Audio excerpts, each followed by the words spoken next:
하나님은 영이시니 예배하는 자가 영과 진리로 예배할지니라.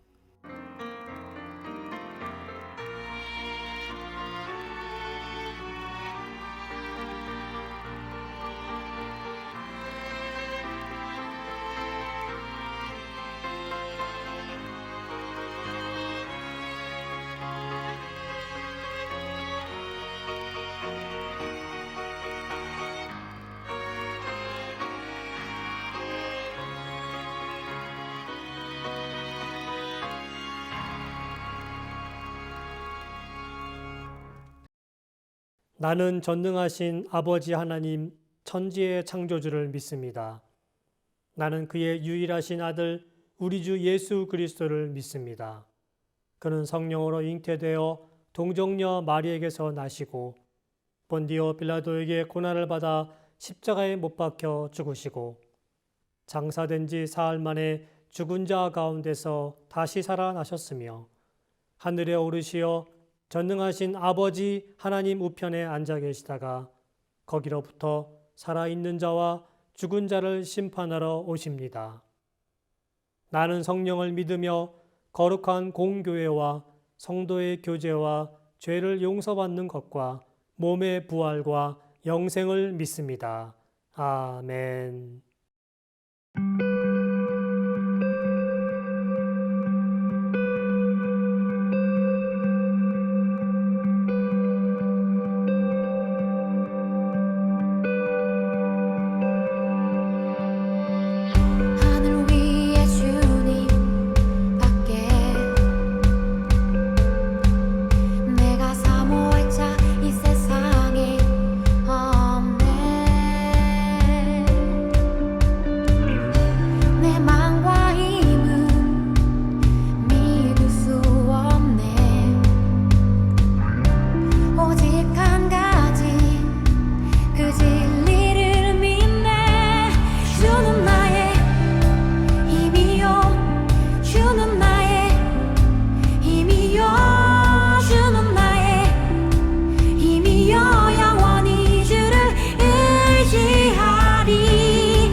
오늘 본 말씀은 사도행전 14장 24절에서 28절의 말씀이 되겠습니다. 비시디아 가운데로 지나서 밤빌리아에 이르러 말씀을 버가에서 전하고 아달리아로 내려가서 거기서 배 타고 안디옥에 이르니 이곳은 두 사도가 이룬 그 일을 위하여 전에 하나님의 은혜에 부탁하던 곳이라. 그들이 이르러 교회를 모아 하나님이 함께 행하신 모든 일과 이방인들에게 믿음의 문을 여신 것을 보고하고 제자들과 함께 오래 있으니라. 바울 일행은 안디옥 교회 파송을 받아서 선교하다가 안디옥 교회로 다시 돌아왔습니다. 약 한 47년에 시작해서 48년에 마쳤는데 약 1년 반 정도 걸렸습니다. 26절에 보게 되면은 거기에서 배 타고 안디옥에 이르니 이곳은 두 사도가 이룬 그 일을 위하여 전에 하나님의 은혜에 부탁하던 곳이라. 사도행전을 기록한 누가는 안디옥 교회를 이렇게 설명하고 있습니다. 전에 하나님의 은혜에 부탁하던 곳이라. 은혜에 하나님께 부탁했던 교회다. 이건 무슨 말씀입니까? 안디옥 교회 교인들은 이들을 따라갈 수가 없습니다. 그래서 그들은 사실 뭘 해줄 수 있는 것이 아무것도 없다고 생각했습니다. 그리고 은혜에 하나님께 부탁했던 것입니다. 여기서 부탁했다는 말은 맡겼다는 뜻입니다. 은혜에 하나님께 이들을 다 맡겼다. 안디옥 교회는 이들을 파송하면서 기도로 맡겼습니다. 바울과 바나바가 어디에서 누구에게든지 복음을 전하지 알 수 없지만, 이들이 어디에서 무슨 일을 당할지 알 수 없지만, 그들에게 어떤 환난이 핍박이 올지 알 수 없지만, 무엇을 먹고 마실지 알 수 없지만, 그 모든 것들이 하나님께 맡김으로 인해서 하나님께서 책임져 주실 것을 믿었기 때문입니다. 은혜에 하나님께 부탁했다, 맡겼다. 그것은 바로 바울과 바나바의 전도 여행에 있어서, 선교 여행에 있어서 매우 중요한 일이라는 것입니다. 많은 사람들이 죽게 돌아왔습니다. 그러나 그 가운데 많은 박해들이 있었죠. 돌에 맞아 죽을 뻔도 했고요. 그리고 여러 가지 많은 어려움을 겪었습니다. 모함도 당했습니다. 그러나 그 모든 것들을 잘 감당하고 다시 파송했던 안디옥 교회로 돌아왔다는 것입니다. 바로 그 중심, 그 핵심에는 무엇이 있었습니까? 은혜의 하나님이 계셨다는 것입니다. 이것이 바로 안디옥 교회가 바로 그들의 전도 여행에, 선교 여행에 함께 했다는 것입니다. 이제 바울 일행은 안디옥 교회에 도착을 했습니다. 그리고 이제 보고를 하게 되는데요. 27절에 보게 되면 그들이 이르러 교회를 모아 하나님이 함께 행하신 모든 일과 이방인들에게 믿음의 문을 여신 것을 보고하고, 그러니까 선교 보고를 했다는 것입니다. 그 선교 보고의 내용을 두 가지로 정리할 수 있을 것 같습니다. 첫 번째는 다 하나님이 하셨다는 것입니다. 지난 1년 반 동안 이들에게는 많은 일들이 있었습니다. 많은 사람들이 복음을 듣고 주님께 돌아왔습니다. 그브로 섬에서도, 비시디아 안디옥에서도, 이고니온에서도, 누스드라 또는 더베에서도 이들이 가는 곳곳마다 많은 사람들이 주께 돌아왔습니다. 이런 구원의 역사, 많은 사건들이 있었을 때 그 모든 것들을 바로 사도 바울과 바나바는 뭐라고 고백합니까? 하나님께서 하셨다라고 말하고 있는 겁니다. 그브로 섬에서는 청덕이 예수 믿는 역사가 있었습니다. 청덕 곁에는 엘르마라는 마술사가 있었습니다. 청덕이 예수 믿으려고 하자 마술사는 방해를 합니다. 그때 바울이 마술사를 향해 외쳤습니다. 이 마귀의 자식아, 거짓과 악행이 가득하도다. 이제 네가 맹인이 되어 얼마 동안 해를 보지 못하리라.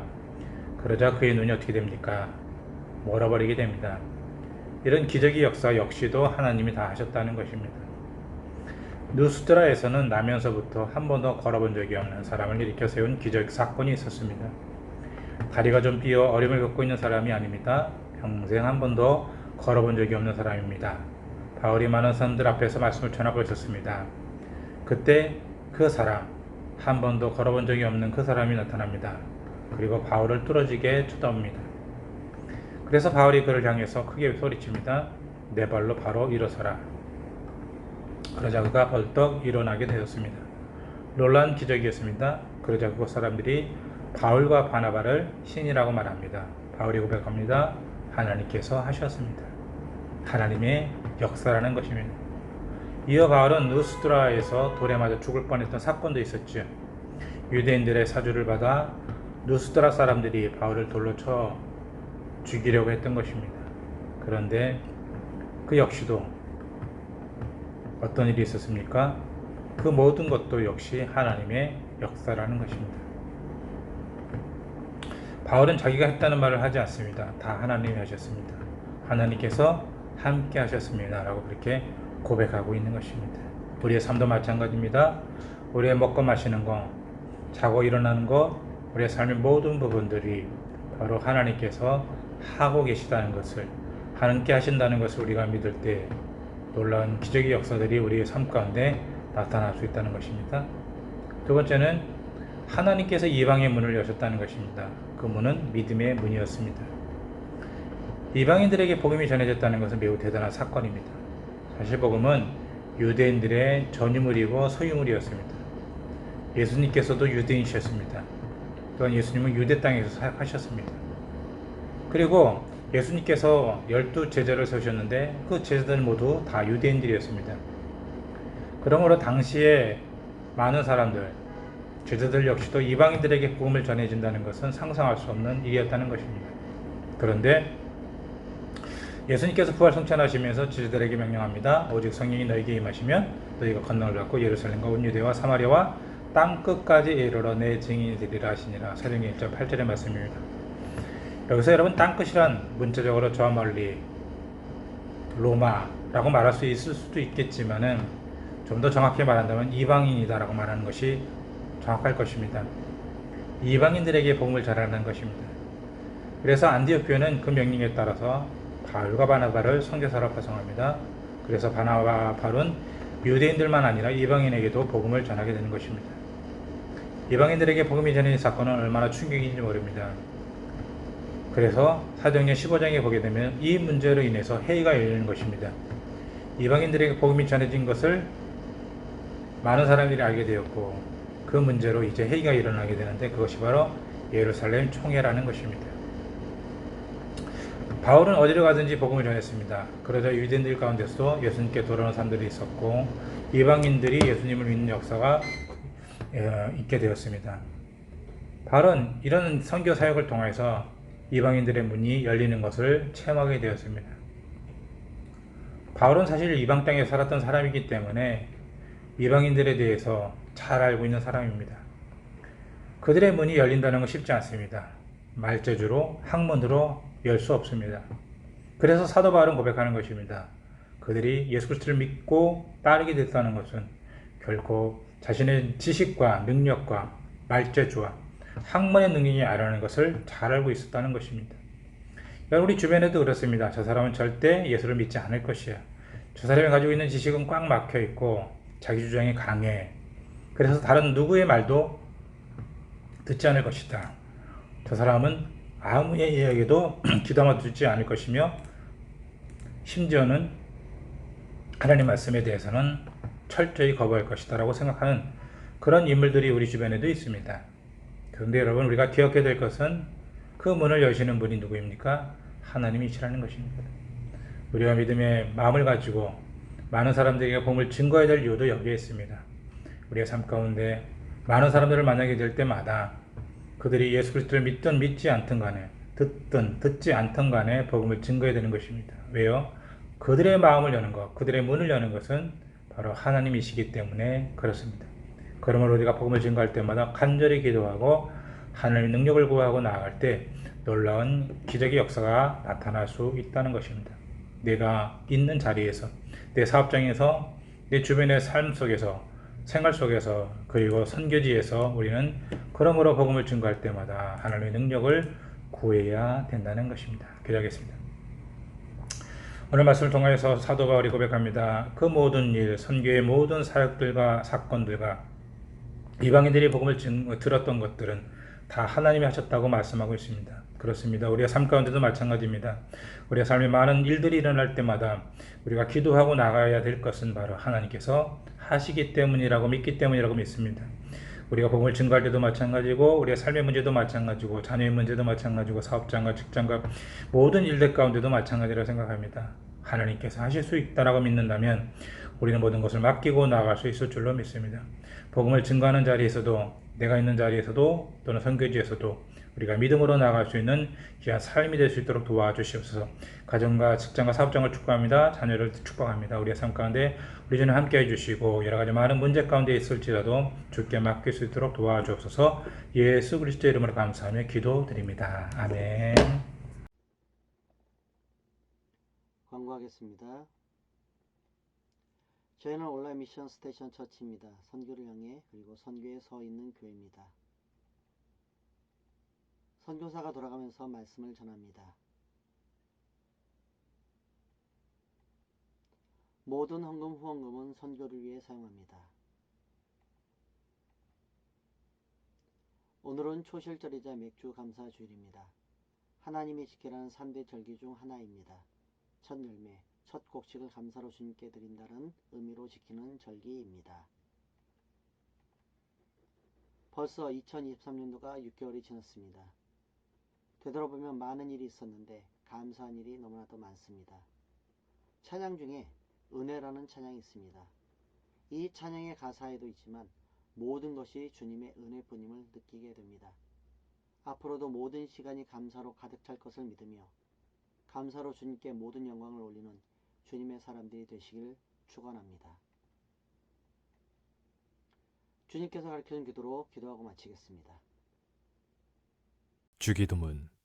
하늘에 계신 우리 아버지, 아버지의 이름을 거룩하게 하시며 아버지의 나라가 오게 하시며 아버지의 뜻이 하늘에서와 같이 땅에서도 이루어지게 하소서.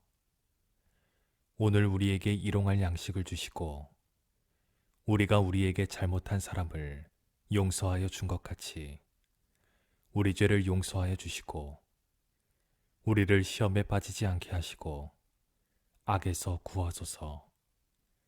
나라와 권능과 영광이 영원히 아버지의 것입니다. 아멘.